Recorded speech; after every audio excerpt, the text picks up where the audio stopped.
I'm not the executive producer. I'm not the editor. So, you can only work with what you've got. And I think that throughout the show, a lot of important things were discussed and addressed that, I can't complain about how one or two things happened. So, okay, Matt, I sat down to read your book and write questions for you. And then I started thinking about how we're at the 2-year mark almost of when you accepted this role as the Bachelor in this crazy time in our country. Then you waited to film the show, fell in love, broke up, navigated everyone having opinions about it, got back together, did Dancing with the Stars, and now wrote a book. So how are you?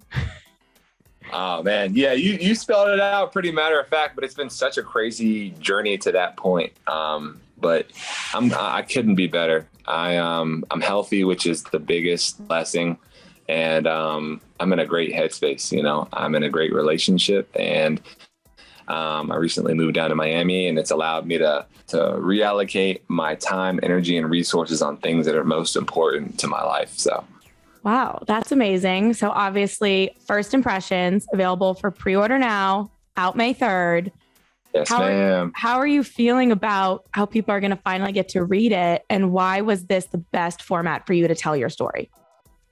I think it's the most digestible. It's like whenever I get rambling on something, I'm not very concise with my words. So it would take me a long time to get my point across. Whereas when I put pen to paper, it's very easy for me to articulate what I'm feeling, what I've been through, what I'm going through. And I feel like a lot of people wanted that. There's a lot that wasn't shown about who I am, what I'm about. And that's typically going to be the case when you're not the one controlling how everything's edited at the end. So I wanted to control how people thought about me and add as much context to who I am as possible. And as I was trying to add context and put pen to paper with Cole Brown, who helped me write the book, I selfishly, wanted that for myself. But as these stories came together, I'm like, you know what? Like, so many people could resonate with what I'm discussing throughout the book, whether that's having family issues or having people that have been in and out of jail or how to navigate losing a job or moving to a new city. Like, there's so many different themes, and I'm excited for people to have this as a roadmap and as a guide. And, it's something to rely on for someone who is doing crazy things in their life and be like, if Matt did this, then why can't I do it? Because I'm no different than anybody else. I just happen to be on a TV show. So I'm very excited for people to see that. Is there anything you're nervous about people reading? Because I have some specific questions about some specific stuff you included, but there is, like you said, kind of your whole journey and a lot of stuff about your family and things that maybe the average Bachelor viewer or somebody who watched you on Dancing with the Stars wouldn't know. No. And like, that's the crazy part, Sarah. Like, I shared that stuff during the show, but it just never made it on air.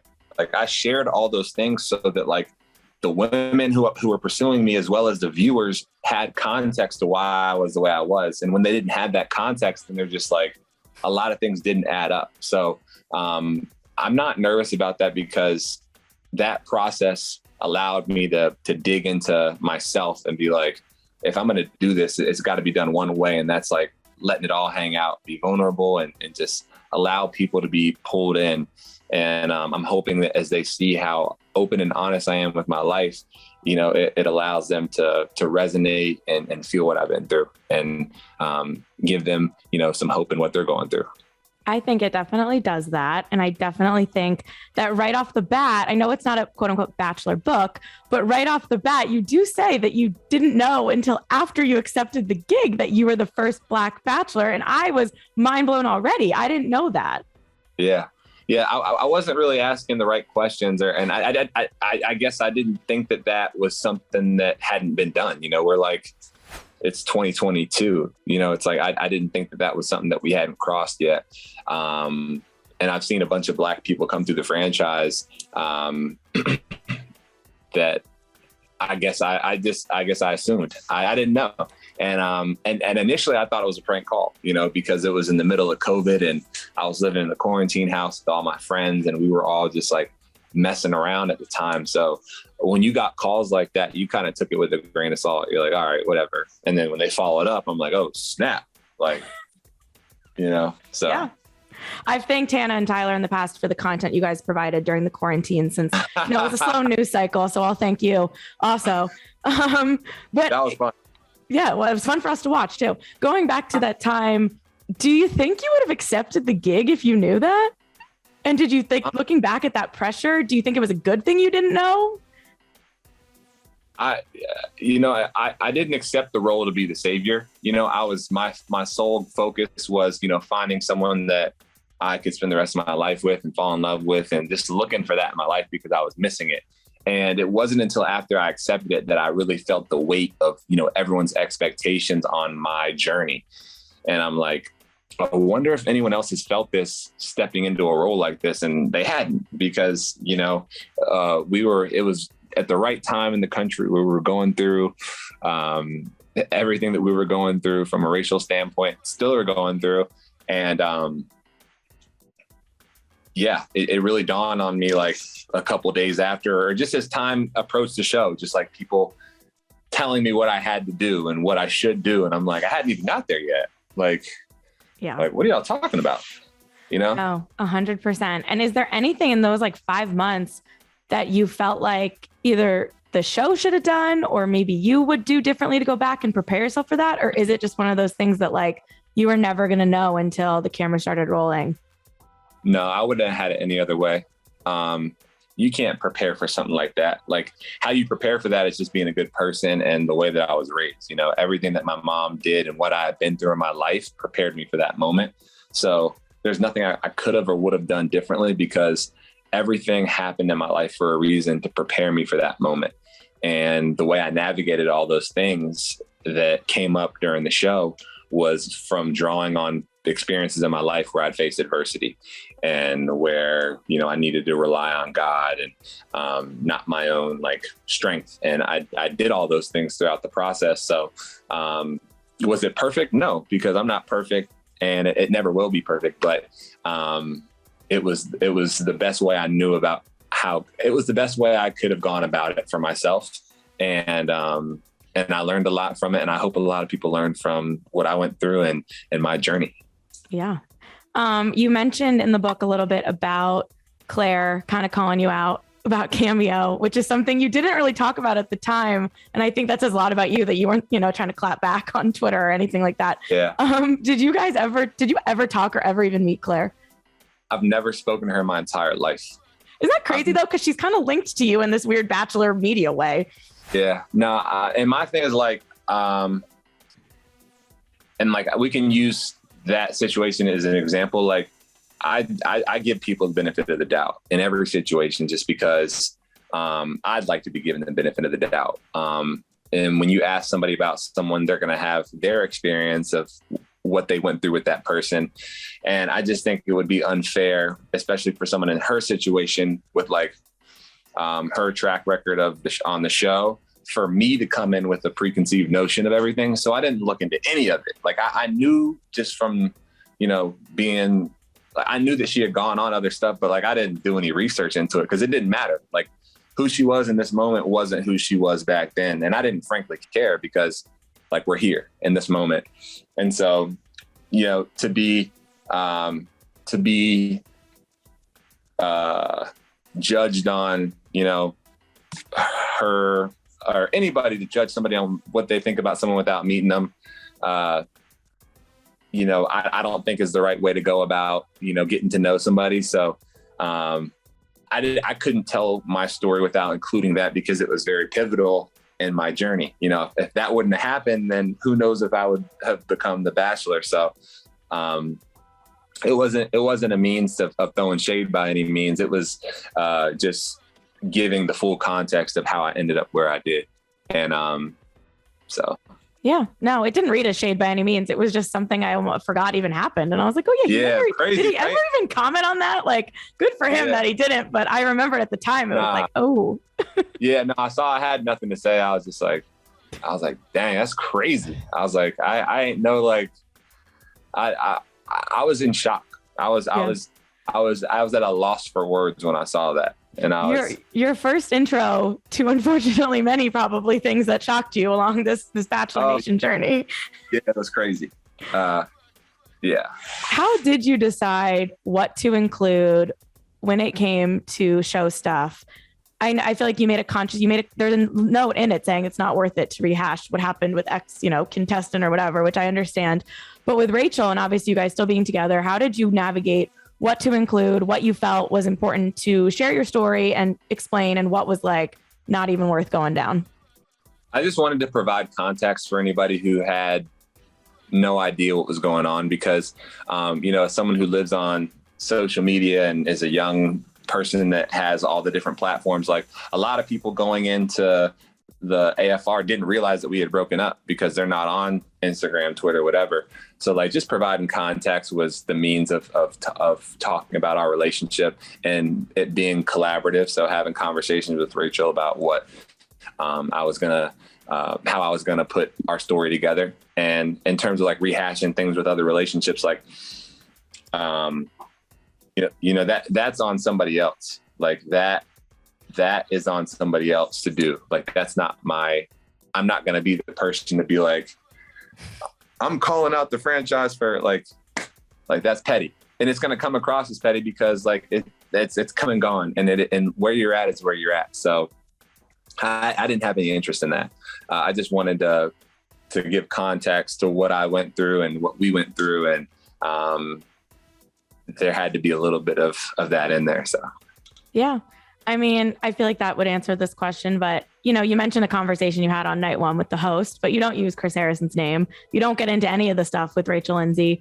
Was that a conscious decision of just like not something that I needed to get involved in? I mean, even at the time, like, I feel like you kind of just tried to just get through it is how it read to me. Yeah. Obviously I wasn't there, but no, I just felt like we spent enough time talking about that stuff. It's like, I hate beating a dead horse, and like, everything's played out how it's played out. And like, there's no need to go back on it, on something that we've talked so much about, because unfortunately those type of conversations overshadowed, context that I would have liked to have been applied to the season that would give people, that would have answered a bunch of questions I had, things that I talked about and discussed and went into in depth in my dates and on group dates and on one-on-ones that never aired. So I didn't want to take any more time to talk about that stuff. I wanted to focus on themes that I felt that could really help people. And I don't think that going back on that would be any help to anybody. So, yeah, very fair. You write about talking about race on the show with Black contestants, but not necessarily with your white contestants. And obviously you ended up with Rachael and you guys bonded. You knew you liked her right away. You'd had a lot in common, but you maybe didn't go there seriously about certain things, or maybe, I know we didn't see all of it, but you kind of wrote about how you navigated them almost differently. Is there anything you think that you guys could have done differently at Nemacolin that would have made things how it played out? You would have handled it a little differently, or do you think it all happened the way it was supposed to?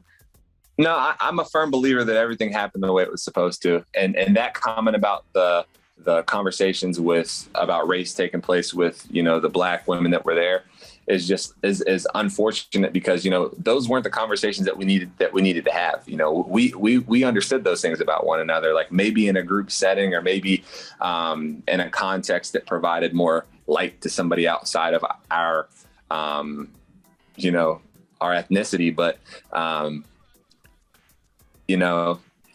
I'm not the executive producer. I'm not the editor. So, you can only work with what you've got. And I think that throughout the show, a lot of important things were discussed and addressed that, I can't complain about how one or two things happened. So, yeah. One of my favorite lines in the book was, "We love our heroes. It feels good to believe that we can control our own outcomes. We as humans aren't quick enough to acknowledge that so much of our life path is totally, maddeningly, uncomfortably out of our control." Tell me about that quote and what it means to you. I think that to sum it up, it's like we selfishly have goals, hopes, desires, and dreams that we want to accomplish. And I can only speak from personal experience, when I try to pursue those things outside of what God has in store for my life, then I fall flat on my face. Like, they're not going to happen because I'm stepping outside of what He wants for me. And when I try to pursue those things, like whether that be, going to the NFL, like I want to be the best football player of all time. that's not what God had in store for me. If I would have gone that route, I wouldn't be talking to you and become the Bachelor. And and being that person and going through that experience, like I may have touched the lives of, hundreds of thousands of people that I wouldn't have had that experience if, I hadn't done something like this. So like, anytime I think that I know what's going on or I understand, I'm reminded that I have no idea, and just to be faithful. And so that's really where that quote comes from, is just to like trust God, because, he knows my moves and what I'm going to do and what I need to do and where I need to be. And where I want to be isn't always where I need to be. So, putting my trust in him is just the baseline for that. I love that. You obviously write about your family. We talked about a little bit. And I assume, I don't assume, I know people can relate to that, and it's going to help people. Your candidness, was that harder or easier or the same to write and put on paper as stuff like Bachelor stuff? Sarah, I'm trying to tell you, during the show, I said all that. Like, I've been saying this stuff since freaking 2 years ago. Like, I was like on group dates. I was on one-on-ones telling people this like real shit that happened in my life. And like, that's the only way that's the only way for me. Like, I couldn't have gone through, imagine going through dating somebody, like becoming engaged with them. And then at the end of it, them being like, oh, by the way, like, here's all this like crazy stuff about my life. You'd be like, what? Like, I was really bought in. Like they thought like I was laying it all out there. I was there. I was really trying to have these women know where I was coming from and what I was about, so that when we got to the end of it, there was no shadow of a doubt what they were bringing home to their family and what came with being in a relationship with me. So, yeah, I mean, it really wasn't, to answer your question, because I had already said it. Like, I was preparing to see it on TV, and when I didn't see it, I'm like, dang, I guess it was too raw. Like, I guess it was too raw for what they were looking for, which is unfortunate, because like, when you're vulnerable and you're open about those things, like the little bits that they shared that I was very vulnerable, like hella people resonated with that. They're like, yo, like I felt that. Like, I'm like, it's not that hard of a formula. Like, how about y'all double down on the realness, so that like people aren't dumb anymore. Like, maybe back in the day you could get away with like, oh my, like, this is crazy. Like there's been too many books come out. Like, there's been too many whistleblowers. Like, we're past that. Like, we're not, like, come on now. Like, let's be real. Yeah. And that's why you're seeing people go watch these other shows, because it's like, they're not tiptoeing around like they're like, this is what we're bringing to the table. Love is Blind, Love Island, Circle, Are You the One, 90 Day. Like, there's all these shows that aren't tiptoeing around it. They're like, yeah, like, this is what y'all want. We're giving it to you. So like, how about you double down, Bachelor, Bachelorette, on like the realness, and you're straight. Yeah. So it's frustrating, because you've got so much good stuff there, and you're fumbling the bag. So you at AFR, obviously you write about this a little bit, but like, it came off like you and Rachael were kind of cold on screen, but then behind the scenes, there was obviously still love there. We weren't included on the fact that you guys had been talking. Was part of that just because you didn't want to give the show like anymore? Were you just like, let's just get through this? Or was it just yeah, the same with the beard. It's like, I've given y'all everything I have, and I've seen how y'all treated me and Rachael through this process. So like, there's nothing else I have left to give to y'all aside from the obligation of being here. And that's kind of how we've gone about our relationship. It's like, we're not, hosting group dates. We're not pulling up to these different events, because like, it's a one-sided relationship. You know what I mean? Like, when Rachael needed them the most, they were nowhere to be found. When I needed them and whatever, like, it was the cold shoulder. So like, we're good on our own. And like, I don't want to come across as petty, because I'm not. Like, I'm so thankful for that opportunity and to meet Rachael and those amazing group of women. But like, it's unfortunate that so many people are left with that sour taste in their mouth after going through something so cool, when it doesn't have to be like that. Yeah. I mean, I know you talk about it a little bit and it's a hard question to answer, but anything you can tell me or insight you can provide of how you two moved past something that felt so obviously it's so heavy, and the message of forgiveness is throughout the book and throughout something you've always talked about. But how did you guys, get there that we didn't see, that you feel comfortable sharing of how you guys did it? Yeah. Got to where you are now, happy, healthy, hilarious on TikTok with your food reviews. I think that, when you're in that Bachelor bubble, like it's such an intense experience that you don't know what is and isn't real, because you've got, all these girls saying they love you. You've got like the pressure to propose to someone and like all this ancillary, just like do this. And then for everything to happen how it does, it's like, I know how I feel. I just need to validate that. And like, I just needed to take a step back and make sure that those feelings were there, and they were. And allowing ourselves to have a relationship outside of that has been the best thing for us, because, we're not pegging our relationship up against somebody else. We're not doing these things to show that we're in a good space as a couple. Like, we're just living our lives and like just trying to be real with each other. And that's been our saving grace. It's just been doubling down on realness and like leaving the phony stuff for other people to do. And like, it's really that simple. Like, it's been so much fun to live life with Rachael. Like, that's my best friend now. So it's like, it's fun and easy.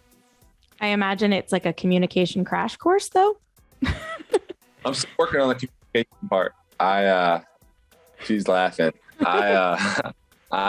It's brick by brick. You gotta check things off as you go. And I'm not a refined boyfriend yet, but I'm getting there. And she's really good about like expressing how she feels in the moment, opposed to like harboring stuff like I have as just a guy. And like in previous relationships, like I've never had like I feel this way. Like, I've never ever even thought about that. So like the fact that we're doing that stuff is like, I'm happy that that's where we're at in our relationship, that we can have those type of conversations, so that like there's no resentment. There's like, and we're getting past petty stuff that can be worked through. You know what I mean? Yeah. Does it feel like a little bit of light at the end of the tunnel with all that stuff you guys had to navigate? Like, do you feel the kind of celebrate? Not that your life doesn't, the Instagram comments don't dictate your life, good or bad, but is it nice to kind of be like, oh, they're really nice now, and there are people of support, or do you guys try not to even give that anything? I'll give it to you like this. It's like,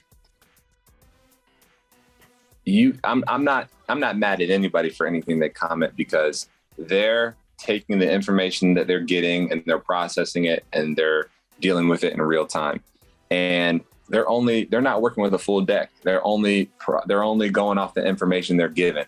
So I'm not surprised that as they get to know myself and Rachael more, that the feeling that they feel towards us changes, because, they're getting these crazy messages from the media, from the news, that's half baked. That's like, painting a picture of who we are and aren't. And if anyone cares to figure that stuff out, they can follow us. They can look at our content.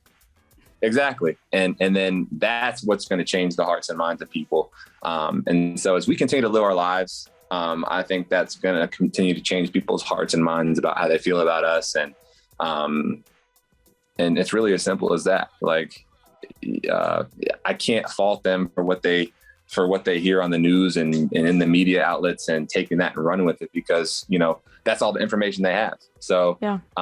It's upsetting and frustrating, but it is what it is. And we're both blessed, and we're going to continue to be together. And it's always fun to see, people supporting that.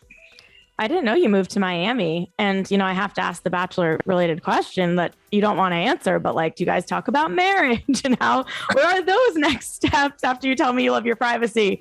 Yeah, no, did Rachael tell you to ask that? Yeah, actually she did.